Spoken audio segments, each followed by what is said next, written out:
입니다. 삼성전자 하이닉스도 가는데 네이버 카카오가 너무 답답한 상황에서 주가 전망 쏟아지고 있는데 이 영상 하나로 요약해 보도록 하겠습니다. 두 회사 모두 성장주답게 23년 영업이익 매출 굉장히 좋았습니다. 특히 카카오 같은 경우 매출 8조 돌파했다. 역대 최대 매출이다 라고 했지만 회계 조작 논란 때문에 매출이 한 마이너스 4천억 정도 빠진다라고 얘기를 합니다. 이런 내용들 자세하게 보고 싶으신 분 구독, 좋아요 꼭 부탁드리도록 하겠습니다. 주가 같은 경우는 맞서도 말씀드렸듯이 삼전, 한익도 쭉쭉쭉쭉 올라가는데 네이버, 카카오 정말로 답답한 흐름을 보여주고 있습니다. 이런 상황에서 대입장 같은 경우에는 카카오는 붕어난 IPO도 많이 하고 네이버는 그래도 이런 게 없는데 둘 중 어디가 좋냐라는 질문에 그냥 단연코 카카오라고 얘기를 했습니다. 사실 이런 섹터 공부 같은 것들은 정말로 힘들고 기관이나 외국인이 어떤 걸 사는지 봐야 되는데 현재 카카오의 수급이 좀 더 좋아 보인다라고 얘기를 했습니다. 촬영일 이후로 한 달 정도가 지난 상황에서 뭐 네이버 주가도 그렇고 카카오 주가도 좀 안 좋지만 그래도 카카오가 조금은 더 좋아 보이는 모습이고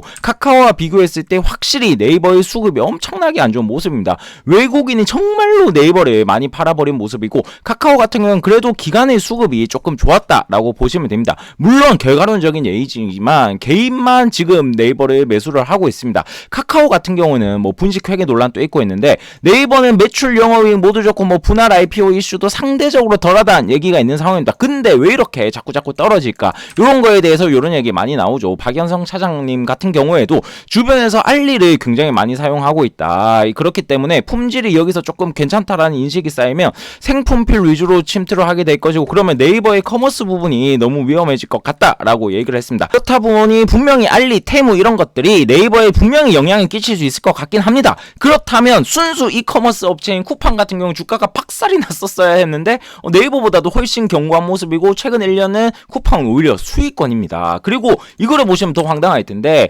아무리 알리가 위협적이라고 하지만 2017년도에 네이버 매출 영업이익이 이 정도고 2023년도엔 그보다 훨씬 더 기업이 컸음에도 불구하고 주가 같은 경우는 한 6, 7년 전으로 돌아가버린 황당한 모습을 보여주고 있습니다. 이런 상황에서 테이버 같은 경우는 그래도 네이버가 나을 것이다 라고 얘기를 했습니다. 중국 이커머스, 알리 이런 것들이 위험하지 않냐라는 질문에는 검색 같은 경우는 유튜브에 밀리고 웹툰은 나스닥으로 가버리고 스마트 스토어는 중국이 위협해서 세 곳 모두 어두운 거는 맞다. 그럼에도 불구하고 네이버는 이런 위협에도 불구하고 돈을 잘 벌고 있고 그래서 시총 대비 많이 저렴해졌고 구글과 밸류가 비슷한 수준까지 왔다라고 얘기를 했습니다. 네이버 같은 경우는 외국인 비중이 뭐 47% 정도 나오고 있고 카카오 같은 경우는 외국인 비중이 20몇 %밖에 안 되죠. 그렇기 때문에 카카오 같은 경우 외국인들이 별로 기대를 하지 않는 것 같다라고 얘기를 했습니다. 추가로 카카오 같은 경우는 아직 IPO가 너무너무 많이 남았다고 얘기했습니다. 모빌리티, 페이지, 엔터 셀 수 없기 때문에 이런 투자금을 회수를 위해서라도 안 할 수가 없기 때문에 카카오는 별로 안 좋아 보인다라고 얘기를 했습니다. 네이버 기대감으로 치즈직 같은 건 어떨까라는 사회자 질문에는 의외로 대기업이 한다고 이런 것들은 잘 되는 게 아니다. 감시 규제 때문에 오히려 힘들 수가 있고 네이버 쇼츠 같은 경우에도 요 클립인데 이것도 생각보다 잘 안 되고 있지 않냐라고 반문을 했습니다. 이대로 네이버의 플랫폼으로서 매력도가 정말로 점점 감소하고 있는 건 사실인 것 같습니다. 이 점점 오래 사용하는 앱에서도 밀려나고 시간조차도 줄고 있고 가장 자주 사용하는 앱도 이제 유튜브에도 순위가 역전됐다 이런 얘기가 들고 있죠. 요 플랫폼이 바로 광고 매출의 원천인데 이런 부분들이 매우 떨어지고 있습니다. 생각을 해보면 옛날에는 분명히 야구도 그리고 메이저리그도 네이버 들어가면 다 볼 수가 있었는데 OTT가 점점 많아가면서 출혈 경쟁을 안 하는 쪽으로 네이버가 방향을 잡았습니다. 그렇다면 네이버는 어떻게 더 네이버 앱에서 더 오래 머무게 하는 전략을 세웠을까? 바로 얘기 드렸던 치즈직이나 뭐 클립이나 이런 서비스들을 시작을 했죠. 근데 이게 막 시작을 했고 테이버 같은 경우는 조금 부정적으로 봤고 과연 이게 네이버에서 머무는 시간을 늘릴 수 있을까? 꼭 잘 체크를 해보셔야 될 것 같습니다.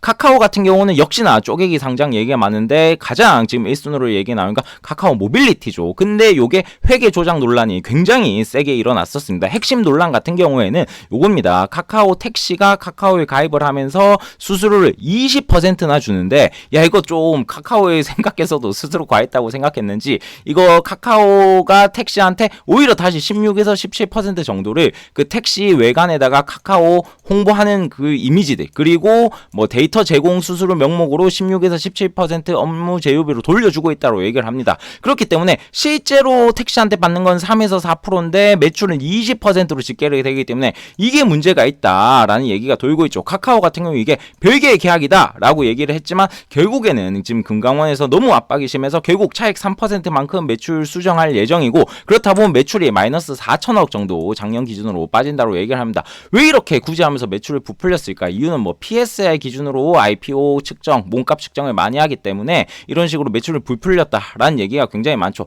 만약에 정말 이것 때문에 그랬다면 국장은, 특히 카카오는 정말로 아닌 것 같습니다. 다음으로는 김대중 대표 같은 경우에는 지금 저 PBR 장세가 굉장히 거센데 이제 다시 실적 장세로 넘어갈 것이고, 그러다 보면 현재 네이버 PR이 230이고 카카오 PR은 10하래 라고 일단 얘기를 했습니다. 그렇기 때문에 PER 같은 경우는 뭐 제조업이나 이런 데 비교했을 때 네이버 카카오는 성장 섹터인데 지금 이제 충분히 PER 구간으로 매력적이다 라고 얘기를 했습니다. 그러면서 반드시 이런 사이클 순환 그리고 실적 장세가 온다면 네이버 카카오 이런 성장주가 좋아질 수가 있다고 얘기를 했습니다. 아니 카카오가 PER 10 이게 도대체 어떤 숫자를 보고 얘기를 하는 거냐 댓글에도 있고 저도 그렇게 생각을 해서 들어가 봤습니다. 당연히 아니죠. 24년 추정 PER 같은 경우에는 네이버가 20 오히려 카카오는 50인 모습을 보여줬고, 그리고 지금 실적만 놓고 보더라도 23년 영업이익 당기순이익 그 어떤 숫자를 대입을 해서 보더라도 네이버가 카카오보다 오히려 훨씬 더 싼 모습을 보여주고 있고 카카오 PR은 50 전후가 맞습니다.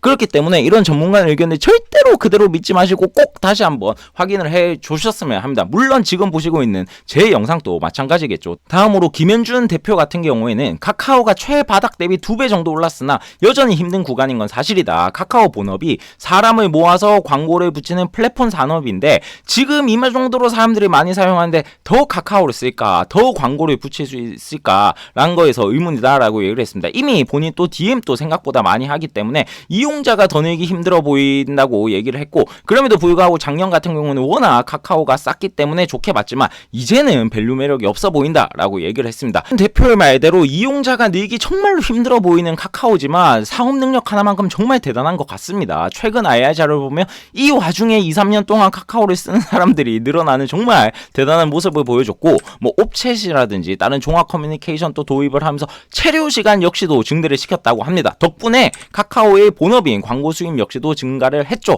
하지만 이 정도 성장세로는 PER 50 수준이 감당이 될까? 사실 이런 부분에서 물음표가 확실히고, 다른 매출 절반이 일어나고 있는 콘텐츠 부분에서 성장세 오히려 뭐 역성장하는 것도 있기 때문에 카카오가 조금 힘든 상황인 것 같습니다. 앞으로 카카오 어떻게 할 거냐? IR 자료를 보면 뭐 앞으로 AI에도 투자를 해서 카카오톡에 AI를 붙이겠다. 그래서 더 열심히 하겠다라고 얘기를 하고 있습니다. 네이버 같은 경우도 주가가 너무 안 좋자 최근 주주총회에서 주가의 책임 통감을 느낀다. 앞으로 AI도 확대를 하고 커머스 반드시 살아남겠다라고 선언을 했습니다. 긍정적인 모습으로는 네이버 같은 경우는 그래도 배당을 꾸준히 증액해주고 있고 자사주 소각도 시행을 하고 있지만 요게 굉장히 물음표죠. 네이버 웹툰을 물론 나스닥이긴 하지만 분할 상장을 시켜버린다고 얘기를 했습니다. 상장이라면 이미 투자자들이 학습된 게 있어서 엄청나게 비난을 하겠지만 나스닥 상장이라고 하니까 또 이제 뭐 호재다라는 얘기도 나오고 있고 악재다라는 얘기도 나오고 있고 영향이 없다 이런 식으로 얘기가 나오고 있습니다. 분명히 안 좋아 보이는 건 사실이지만